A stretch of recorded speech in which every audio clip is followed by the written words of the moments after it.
Bonjour à tous, bienvenue sur ma chaîne Estelle Budget. Alors aujourd'hui on va essayer de faire ensemble le budget du mois de mars. Donc je vous rappelle que moi j'ai un budget double, j'ai un budget personnel sur lequel je reçois mon bulletin de salaire et j'ai mes charges personnelles et j'ai un budget famille sur lequel, avec mon conjoint, on met chacun une somme et on a notre prêt immobilier dessus et nos courses, tout ce qui a trait à la famille en général et à notre enfant. Donc on va commencer par mon budget. C'est parti! Donc mon budget ce mois-ci, il va commencer le 27 février.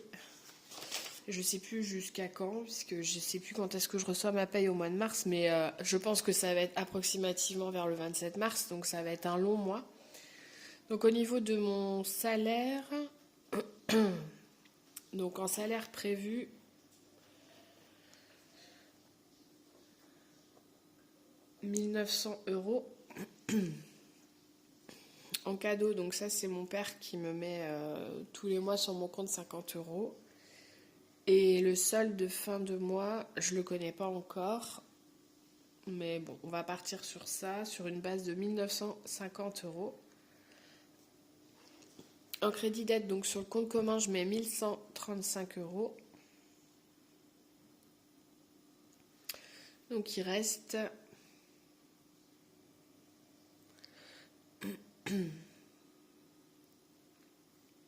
815 €.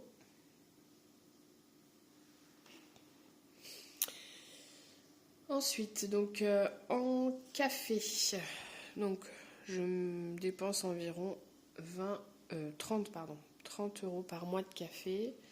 Assurance voiture, nous sommes à 24 €.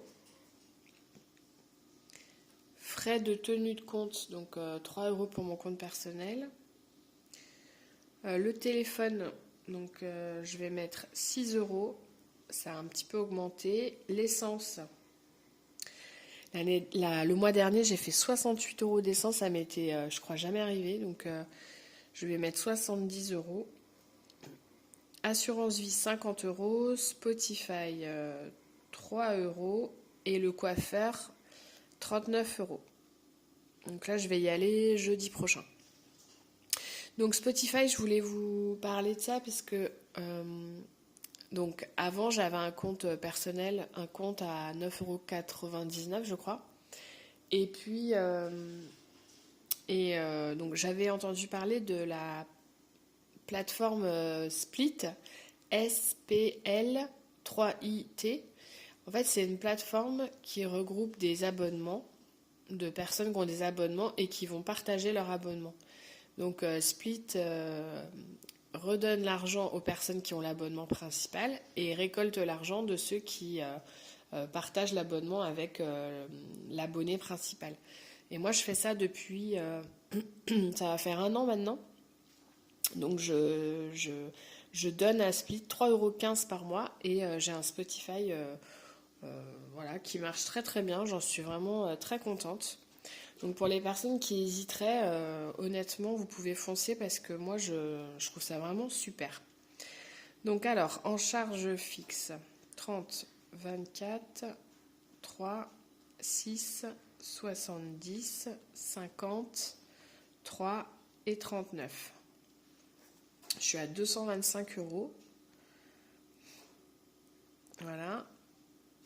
En variable, donc en variable, je me mets 50 €. C'est pour les dépenses que je sais, voilà, que j'arrive pas à prévoir. Pour ma cantine, je vais mettre 50 € en espèces. Alors 2, 4, 6, 8, 10. Je vais mettre 100 € pour le plaisir, 80 € pour les sorties et 50 € pour le divers. Tout ça, ça sera de l'espèce. Quand je mets un E à côté, ce sont mes enveloppes. Donc ça fait 50 plus 50 plus 100 plus 80 plus 50. Ça fait 330. Donc 815 ici, moins mes charges 225, moins 330. Il me reste 260 € pour mes épargnes. Ce qui est moins que d'habitude, mais c'est un mois qui est assez long. Donc en taxe foncière, je mets 50 € par mois, fonds de secours 50 €, le ramonage du poêle 15 et Noël 20. Donc ça fait 100 plus 20 plus 15. Ça fait 135. Je peux encore mettre 125 € d'épargne. Donc je vais mettre vacances, paramédical et anniversaire. Donc si je mets 40 en vacances, paramédical 20, anniversaire 30, donc ça me fait 100 plus 15 plus 20 plus 40 plus 50, 225. Donc 260 moins 225, il me reste 35 €. Donc 35 €. Je vais mettre une épargne de 35.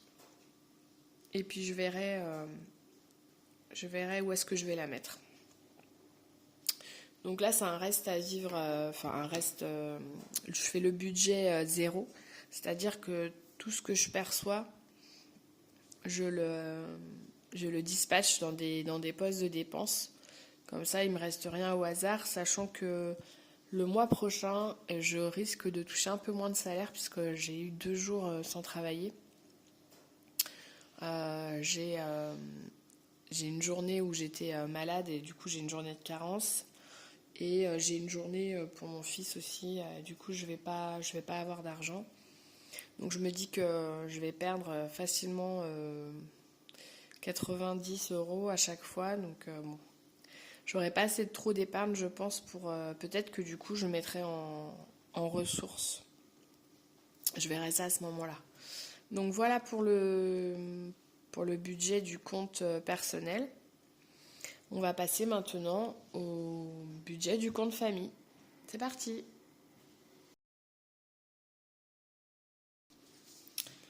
Donc le compte famille, donc là je le fais partir au 1er du mois, 1er mars. Au 31 mars,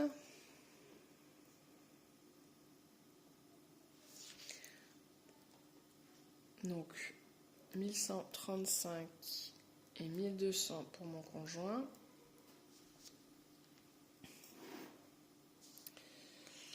Donc ça fait 2335.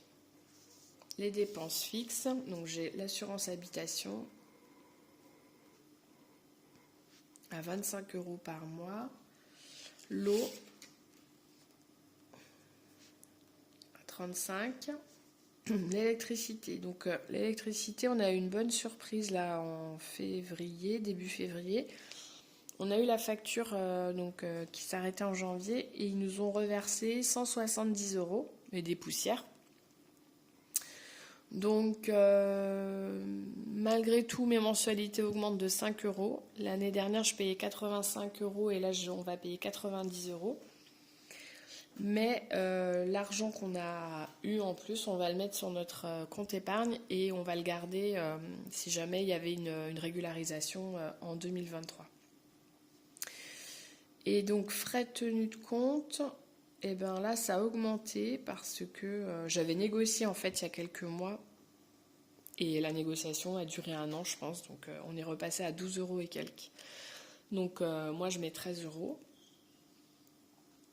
Donc, ça, du coup, 25 plus 35 plus 90 plus 13. Donc, ça fait 163 €. Crédit dette. Donc, crédit immobilier. Donc on a 2 crédits, mais moi j'en mets qu'un parce qu'en fait c'est le même crédit sauf qu'on a 2 prêts, 1125 euros. Donc hop, voilà. Les enveloppes. Donc le mois dernier j'avais mis 200 euros en imprévu parce on partait en vacances et du coup je savais pas combien on allait dépenser. Donc là ce mois-ci on n'a pas de vacances, je mets 100 euros. Les courses. Je vais laisser à 500, mais ça risque d'être un peu compliqué, vu que c'est un mois qui est long. Pharmacie, 20 euros. Resto et sortie. Je vais mettre 100 euros, voilà. Et donc en divers, je vais mettre 50. Voilà, donc ça fait 100 plus 500 plus 20 plus 100 plus 50. 770 euros, voilà. Et donc en épargne, ce mois-ci je vais mettre centre de loisirs.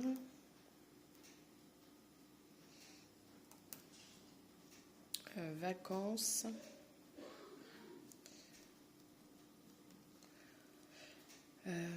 chauffage, donc c'est pour les pelés, et puis Disney, puisque on épargne toujours pour Disney, et anniversaire de notre fils.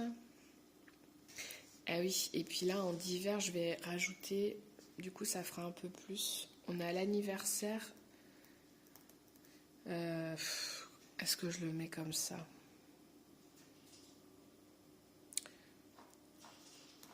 On verra. On a l'anniversaire du filleul de mon conjoint, mais on verra, on verra, on verra. Donc en épargne, donc, je vais mettre 100 euros du centre de loisirs, 100 euros en vacances, donc 50 euros pour le Disney. Anniversaire de notre fils, je vais mettre 20 euros. Et en chauffage, je vais mettre 50. Donc alors ça fait 250, 300, non, ça fait 100, 200, 300, 320. 320 euros. Ce qui est plus que le mois dernier. Donc alors si je fais les calculs, donc 2335 moins crédit dette 1125 égale, donc là on a 1210 moins les frais fixes 163, ça fait 1047 moins 770 277 et là je me suis clairement emballée, moins 320, 43 euros en trop. Eh ben du coup je vais pour l'instant je vais pas mettre pour l'anniversaire de notre fils, et le chauffage je vais mettre donc alors 100, 200, 300, si j'ai 300, ouais ben on va quand même mettre ça, on va mettre 300, voilà, donc on va être à moins, mais c'est pas grave, moins 23, voilà, moins 23, donc ça veut dire qu'il va falloir qu'on fasse attention, sachant que notre compte commun il est jamais à zéro, hein. Quand je fais le budget zéro, c'est encore une fois c'est tout ce qu'on met dessus, on sait où est-ce qu'on le répartit, mais je laisse toujours plus, hein. Je fais ça parce que les vacances d'été, bah, malgré tout, ça approche. Le centre de loisirs, on va en avoir besoin pour les vacances de Pâques. Disney, bah, c'est une épargne, ça fait 1 an que je mets 50 euros par mois. Et le chauffage, je vous disais que, étant donné que les sacs de pelés ont énormément augmenté cette année, on essaye en fait de mettre de côté pour pouvoir acheter une palette peut-être de pelés d'ici le mois de mai. Donc voilà. Bon, bah écoutez, mon budget est fait aussi. Je vous souhaite une très bonne fin de journée et n'hésitez pas à vous abonner à ma chaîne, de mettre un petit pouce en l'air et de me laisser un petit commentaire, ça me fait plaisir. Et je vous dis à très bientôt. Bye!